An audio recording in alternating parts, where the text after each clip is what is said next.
রাস্তাঘাটে কোনো কিছু কুড়িয়ে পেলে তা নেওয়া কি ঠিক হবে কি ঠিক হবে না? আলোচনাটি শেষ পর্যন্ত শুনুন। প্রাপ্য টাকা বা জিনিস যদি আড়াই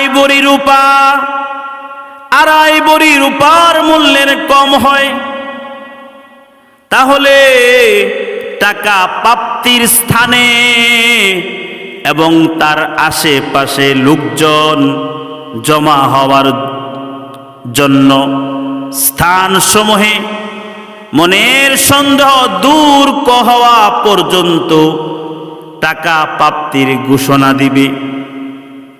আশেপাশের লোকদেরকে এটা ঘোষণা দেওয়া, জানিয়ে দেওয়া।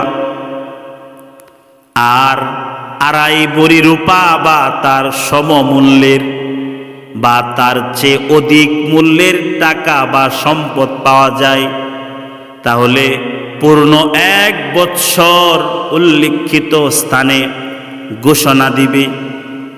এরপরেও যদি প্রকৃত মালিকের সন্ধান না পাওয়া যায়, তাহলে যিনি টাকা পেয়েছেন তিনি মূল মালিকের সওয়াব পৌঁছানোর নিয়তে উক্ত টাকা কোনো গরিবকে দান করে দিবেন, ওই ব্যক্তির নামে, নিজের নামে নয়।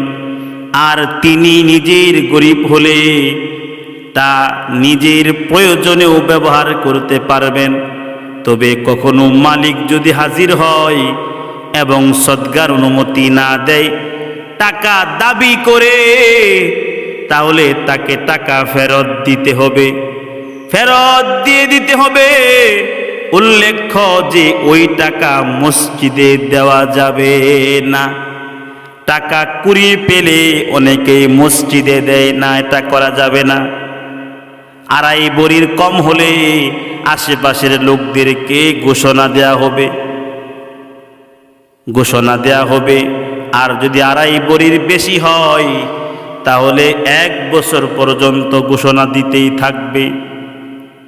এরপরও যদি না হয়, তাহলে গরিব লোকদেরকে ওই ব্যক্তির নামে সদকা করে দিতে হবে।